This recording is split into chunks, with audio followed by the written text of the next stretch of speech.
Well, y'all, this is how to solder with Tevlin's Plumbing. First, you cut your popper pipe and you sand it off.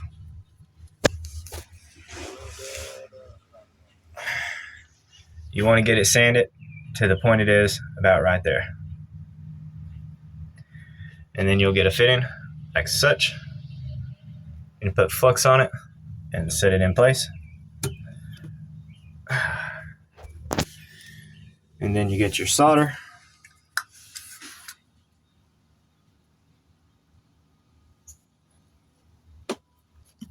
MAPP gas torch.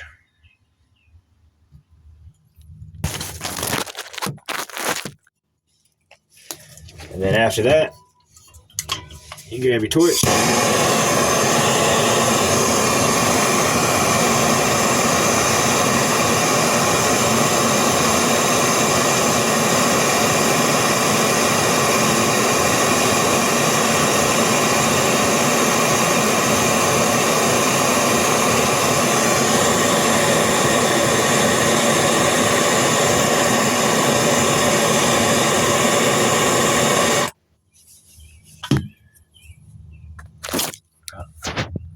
That's all it takes, man.